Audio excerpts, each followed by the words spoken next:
আর এখানে আরেকটা পরিচয় হচ্ছে আমি প্রেসিডেন্ট ইনারভিউ ক্লাব আরুষি ঢাকা, যে তিনটা ক্লাব এখানে জয়েন করেছে তার মধ্যে যে আমি। তো আজকের এই গুরুত্বপূর্ণ রাউন্ড টেবিল আলোচনায় আপনাদের সবাইকে স্বাগত জানাতে পেরে আমি অত্যন্ত আনন্দিত। এবং আমরা জানি যে আজকের প্রতিপাদ্যতা হচ্ছে officer humanity equal dignity in Bangladesh. আমাদের স্মরণ করিয়ে দেয় যে প্রতিটি মানুষের মর্যাদা সমান এবং অন্তর্ভুক্তিমূলক সমাজ গড়ে তোলা আমাদের সবারই সমান দায়িত্ব। তো আজকে যারা এখানে আমাদের উপস্থিত আছেন, স্টেক হোল্ডার আছেন, আমাদের এখানে ডাক্তার এখানে আছেন, যারা এই বিষয় নিয়ে কাজ করেন, বিভিন্ন ইনস্টিটিউট, এনজিওস, গভর্নমেন্ট থেকে আছেন এবং সেবামূলক যেমন ইনারভিউ ক্লাব, এই প্রতিষ্ঠানগুলোর থেকে আজকে আমাদের প্রতিনিধিরা আছেন।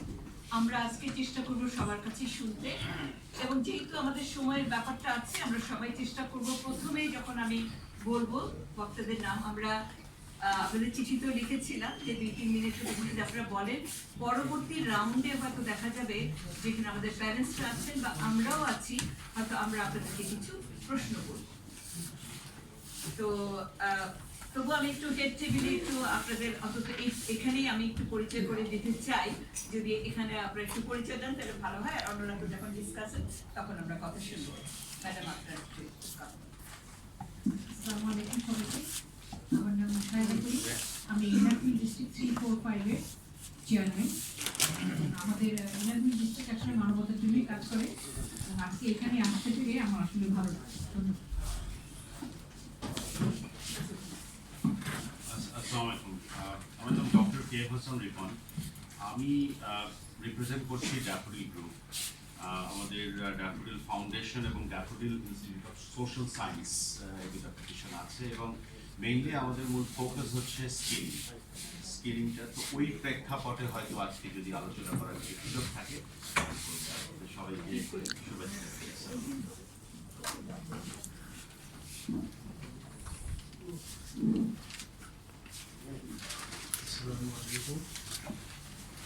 আমি প্রফেশনে আমি ফিজিশিয়ান,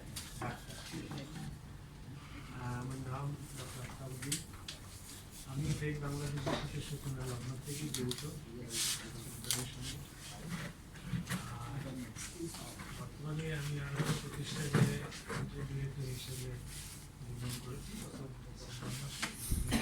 দেখছি যে আজকে যে আলোচনা হবে হয়তো অনেক জিনিস আপনি এখান থেকে নিতে পারবো। এটা হলো আমার বড় ইন্টারেস্ট। আপনাদের সবার সাথে দেখা হবে ইন পার্সন, এটাও একটা বড় ইন্টারেস্ট আমার।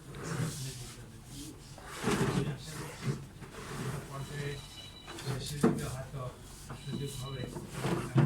এর মধ্যে আপনার যে জিনিসটা বলছেন, আমরা সময় তো আর বাড়ানো যায়, সময় সবসময় শাসন করবে, তো সেটা সর্বোচ্চ ব্যবহার করবে যাতে করে আমরা যারা সবাই আসছি এগুলো উপকৃত হব। বাস সেটুকুই আমার কাছে এক্সপেকটেশন শুরুতে। ধন্যবাদ সবাইকে।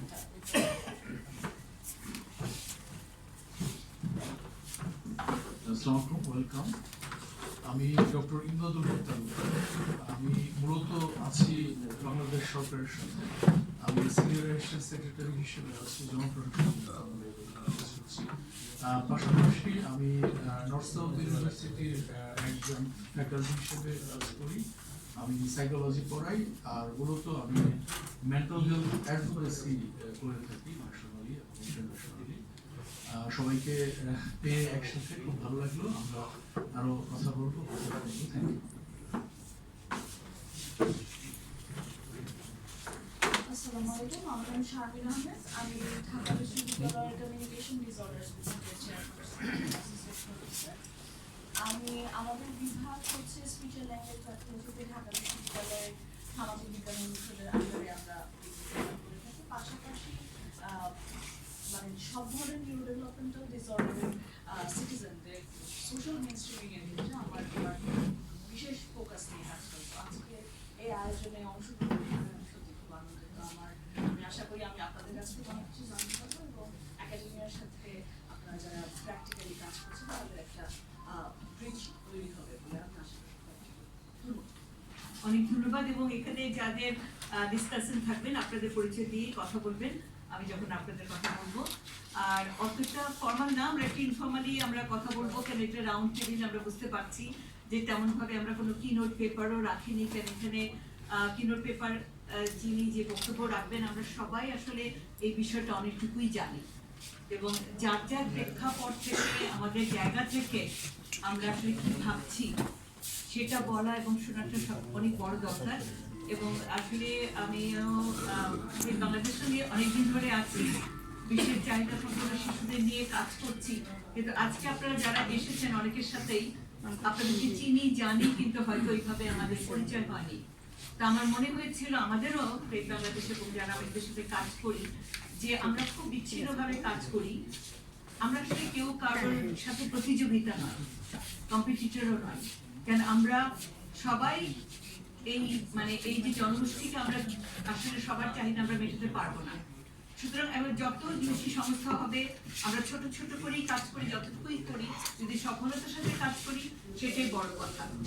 এবং অনেক সময় দেখা যাচ্ছে যে আমরা দেখি যে মানুষ ফোরাম করে, যারা একই ধরনের কাজ করে ফোরাম করে, কিন্তু আমরা হয়তো দেখেছি যে এই বিশেষ চাহিদা সম্পন্ন শিশু বা মানুষদের নিয়ে যারা কাজ করি আমাদের আসলে কোনো একটা জায়গা নেই, ফোরাম নেই যেখানে আমরা একসাথে কথা বলবো, আমরা বসে চিন্তা করব, আমরা পলিসি সাপোর্ট দেওয়ার চেষ্টা করবো গভর্নমেন্টকে। হ্যাঁ, আমরা সেইভাবে যদি কাজ করতে পারি তখন মনে হয় একটু ভালো হবে।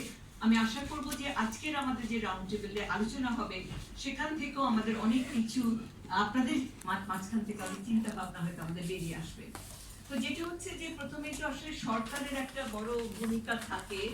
তো যেমন আমরা বলি যে অটিজম যদি একটি দীর্ঘমেয়াদী বিকাশের মর্যাদায় বাংলাদেশ জাতীয় প্রেস ক্লাব অনুষ্ঠানটি হচ্ছে এবং সামাজিক অংশগ্রহণকে প্রভাবিত করে। তো এই প্রেক্ষাপটে আমরা মনে করি যে সরকারের ভূমিকা অত্যন্ত গুরুত্বপূর্ণ। কারণ নীতিমালা বা হেলথ সার্ভিস বা স্বাস্থ্যসেবা পলিসি এবং শিক্ষা ব্যবস্থা সবকিছুই কিন্তু নির্ভর করে আসলে রাষ্ট্রীয় কাঠামোর উপরে। তো সরকারের কার্যক্রম খুঁজে পারে আমাদের প্রাথমিক শনাক্তকরণ, যেটা আর্লি ডায়াগনোসিস আমরা বলি, তারপরে সার্ভিসে অ্যাক্সেস পাওয়াটা এবং সোশ্যাল ইনক্লুশন, যেগুলো আমরা নিশ্চিত করতে চাই। সো এই কারণে আমরা প্রথমে যদি একটু সরকারের দৃষ্টিভঙ্গি ও পরিকল্পনা আমরা জানতে চাই, এবং যিনি এই বিষয়ে অনেক কাজ করছেন ডক্টর ইমদাদুল হক